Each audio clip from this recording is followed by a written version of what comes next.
In the news tonight, PM assures government assistance to continue. Former Minister for Women receives support. And reports of border breaches emerge. From the studios of FBC Suva, Atera Lendua. Good evening, Fiji. Prime Minister Vaccination Bainimarama has reassured that the first payment of $360 assistance to eligible Fijians affected by the pandemic in Viti Levu will be made on the 23rd of this month. Speaking during an Ananda Prime Minister program on Radio Fiji 1, Bainimarama says the payout will cater for August, September and October before the second payment in November. Josaina Nunga reports.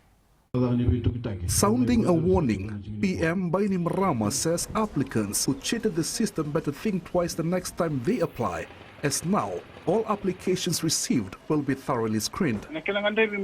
We should expect some Fijians to again cheat the system.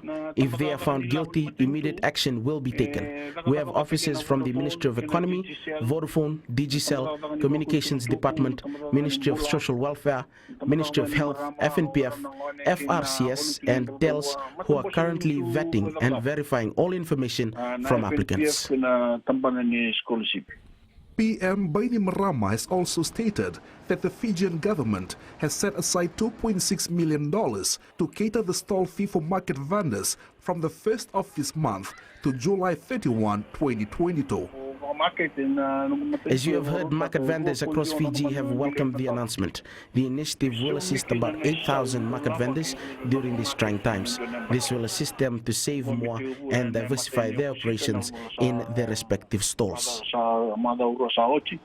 Among other assistance provided during this financial year are no police clearance fees for those who require employment and PSV licenses, no medical report fees for a job and medical treatment, and no birth and death certificate fees. Chosayena Nunga, FBC News. Personal attacks on the former Minister for Women, Mereseni Vuniwaga, by a local newspaper has been received with public criticism. Women in Business and the Fiji Women Law Association were amongst the first to raise their concerns and disgust. WIB questioned the newsworthiness and nature of the article that made the front page, as the storyline was on Vuniwaga's personal decisions. Meanwhile, the Fiji Women Law Association says that today it may be Vuniwaga who is attacked. Tomorrow it could be any other female. The man in question, Tiko, told FBC News that he will not seek legal recourse against the Fiji Sun as it is a waste of time and money for him. Vuniwaga resigned from Parliament recently as she is said to be in the running for a top UN job. A number of Fijians residing in areas outside the Suva-Nosori containment area beyond the Longani border are illegally entering the zone through bush tracks. Longani village headman Peningande says the incident has been happening for weeks despite repeated warnings about the risk of being exposed to the virus and breaching COVID restrictions. Details with Josaina Nunga. Warnings seem to be falling on deaf ears as people from outside the containment zone continue to trek through the bushes of Longani to reach this Mbautikina road en route to either Nosori or Suva. We were surprised as to who must have indicated the alternative route. I think residents along the Longani-Sembi road were deceived with money just to point out the shortcuts to these culprits. Police Commissioner Sitiveni Giliho has directed the Eastern Division team to look into concerns raised and close the gap now. The force is also working closely with the Health Ministry to identify those who cross the border to isolate themselves for 14 days. There will be a lot more questions asked at checkpoints, turning people back, those that are unnecessarily moving about. Those are the type of things that we're looking at being tougher in our enforcement on these issues. Meanwhile, Ngande says the risk of Longani villages contracting the virus is still high, as there is a lot of movement and exchanges between people at the border. We have doubled up our COVID community response team. the risk is still there, and we will not let our guard down in protecting our village from this killer virus. There are about 140 Longani villages. The village headman has confirmed that 50 to 60 of them have at least received their first dose of the AstraZeneca vaccine, and about 20 villages are fully vaccinated, with more expected to receive their first and second dose over the next few days.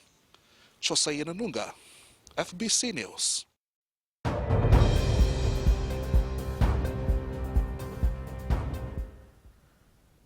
And to our latest COVID-19 update for tonight. Fiji had 314 new COVID-19 infections for the period ending at 8 a.m. yesterday. The Health Ministry also recorded 8 new COVID-19 deaths between Wednesday and yesterday. Fiji has recorded 39,770 cases since April this year. There are now 23,598 active cases in isolation, with 15,610 recoveries in total. The COVID-19 death toll now stands at 368. The vaccination campaign also continues around the country. As of yesterday, 532,640, or 90.8% of the population, have received their first dose of the AstraZeneca vaccine. 209,547, or 35.7%, have received their second dose. The 5 most vaccinated areas include Ba and Rewa, which are now 100% first jab. Next are Nandronga, Nandi, and Naitasiri. Isiterita Ringudi from Nawakawau village, Vuna in Tabiuni, has received her second jab. She encourages her friends and families and community to get vaccinated so they can slowly get back to life as normal.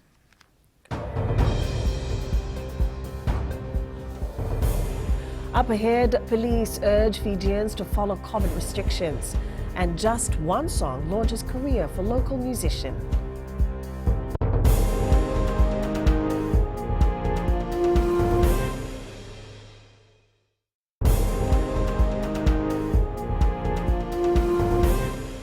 Welcome back. 310 public health infringement notices were issued from the morning of the 8th of August up until last Friday, August 13th. Police say of the 310 cases, 162 were for failing to wear a mask in public, and these were all in 2 divisions. 99 people were booked in the Southern Division and 63 in the Western Division. Commissioner of Police Brigadier General Sitibeni Gilio says they hope that all Fijians will continue to comply with the COVID-safe measures and take responsibility of their actions for the sake of protecting their family and loved ones. That's what we need to work with people. They need to be responsible. We should see significant changes in that, in dealing with that unnecessary movement. The Australian and New Zealand medical assistance team helping out in Fiji has nothing but praise for their Fijian colleagues working amid the country's COVID-19 crisis. With 368 COVID deaths since the second outbreak began, NZMA Charlie team leader Bronte Martin says quick mitigation efforts by health teams have saved Fiji more trouble. Martin adds that health measures that can help the community can change once Fiji gets more people fully vaccinated. NZMA team believes with more Fijians being fully vaccinated, they should help relieve some pressure on the already strained public health care system. And we really would like to commend again the work of all of those frontline healthcare workers and emergency services, because collectively we can work together, we can get through this a very trying and distressing time and emerge on the other side with the Vale around us.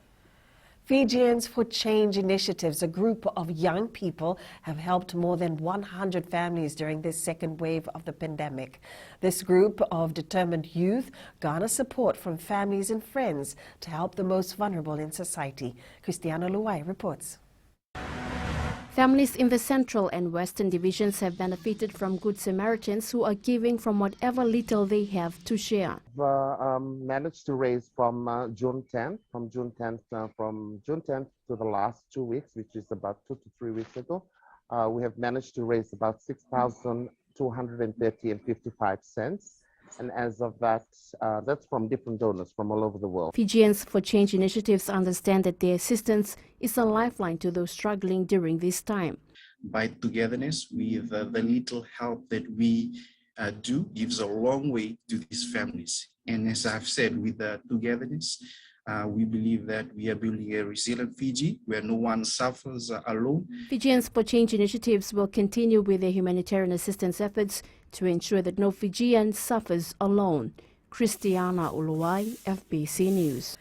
Hidden talent and with just one song is all Apakuki Nalawa had, and to begin progressively building his music career.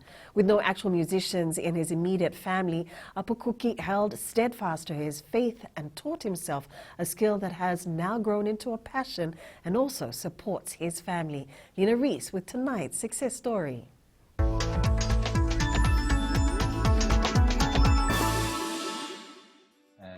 I didn't even know I could sing, to be honest. Born in Lautoka and then moving with his parents and siblings to Suva, Apakuki Nalawa was always surrounded with music and family. My musical taste was influenced by my older sisters, because my older sister used to, back in the days where you wait for a song to play on the radio, and then you have to call everybody, hey, come on, you have to record the song on the cassette and wait for it to start or to stop. And that really registered for me, like especially the 90s, the 80s, even back to the 70s. That's why I believe I found my love for music. Nalawa's life was dealt a heavy blow after returning from a trip overseas with his family. I had a sudden illness which really changed my life. I didn't have movement from my hip down.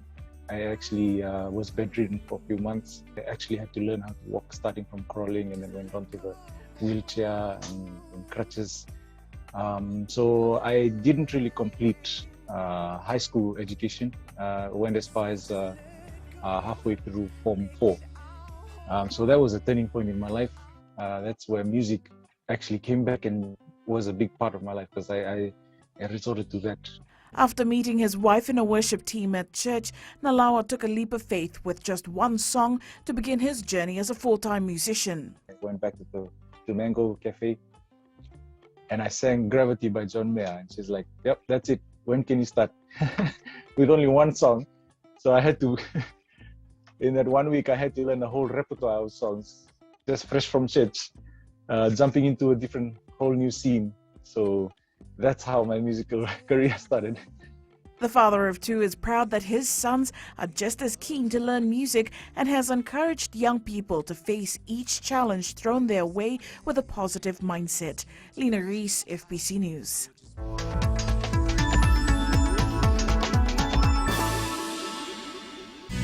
Ahead in sports, Botitu thankful for government assistance.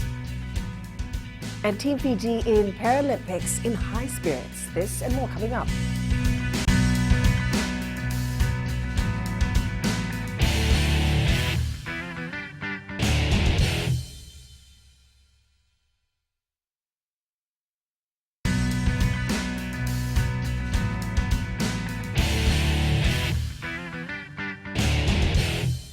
Welcome back.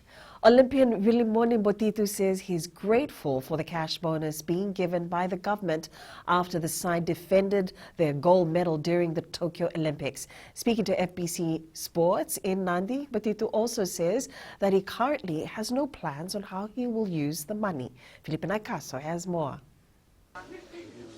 The 23-year-old says he is just happy to be back home after being away for 1 year. I want to thank all the supporters. I think without them we could achieve what we had achieved. The press and I think it helped us a lot during the game. Following the gold medal final, Botitu was supposed to return to France for his club commitments. However, after talks with Castors and the FRU, he came home. This also came as a surprise for his parents. After the final, we spoke to him and he told me that he was heading to France, but to our surprise, we found out that he had landed in Fiji with the rest of the players. The France-based player is expected to spend 1 week in Nandi before he jets out again. We are just happy to be able to spend time with him. We are both proud of his achievements and we continue to give him sound advice through his rugby career. The family had a small celebration in Corumbembe, Sambeto to thank their hero for a marvelous job. Philippa Naikaso, FBC Sports. Having already coached a Paralympic gold medalist, Fredi Fatiaki is optimistic of a good outing at the Tokyo 2020 Paralympic Games. With 9 more days for the international competition, Fiji's fielding 2 Paralympians, Yosefo Rakesa and Inosi Matia in Tokyo. Vanina Kautonga reports. Spirits are high as Team Fiji prepares to send its 2 best Paralympic athletes. I do believe that he will perform to the best of his ability, and yes, I'm sure if we place our cards right, we should be on the podium come the end of the day. Coach Fatiaki says they're expecting to face a number of experienced athletes.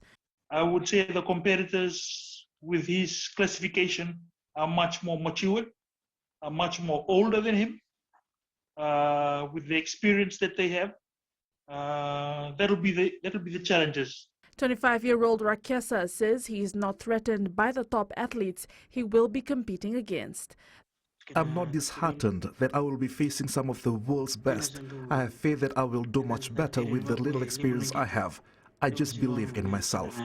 In contrast to the All Blacks' display of running rugby, 17 of the Springboks' 32 points were scored from the tee by fly half Elton Yankees. The Springboks beat Argentina 32-12. Bruno Fernandes scored an opening day hat-trick as Manchester United swept Leeds aside 5-1 with a devastating second half display. It was Fernandes' first hat-trick since he moved to Old Trafford in January 2020 and only the second by a Red Devils player since Robin van Persie's title-winning effort against Aston Villa in 2013. Here are the goals. Meanwhile, Chelsea underlined their Premier League title credentials with a thoroughly comfortable win over Patrick Vieira's Crystal Palace. Here's the action.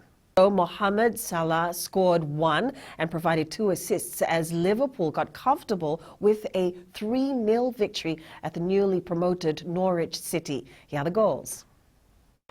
England cricket captain Joe Root made a second masterful century in the space of a week, but the second test is deliciously poised after India's resurgence late on day 3.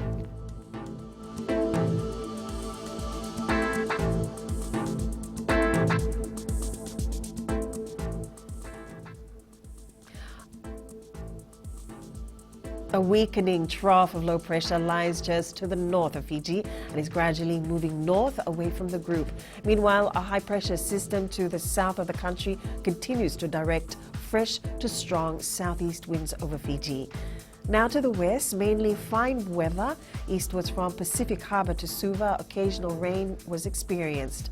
Up north, fine apart from a few isolated showers today. At sea, southeast winds 20 to 30 knots, gusting up to 35 knots, rough to very rough seas, moderate southerly swells. Turning to the tide, the next low tide is at 4:31 a.m. tomorrow, with high tide at 10:36 a.m. Sunrise is at 6:03. For tomorrow, cloudy with some showers over the eastern parts and interior of the larger islands. Outlook for Tuesday, cloudy periods with brief showers over the interior and eastern parts of the main islands. Recapping our main stories, PM assures government assistance to continue, reports of border breaches emerge, and NZMA team praises Fiji health teams. For these stories and others, you can tune in daily to our sister radio station, Gold FM. To our poll question this week, we're asking, should more be done for women's rugby in Fiji? Visit our website to take part. Send us newsworthy pictures and videos via email fbcnews@fbc.com.fj or share it with us via our various social media accounts. And you can also download our FBC app to keep updated with the very latest in news and sports and listen to our 6 radio stations live. That's your news for tonight. You have a great week ahead. Matamanda.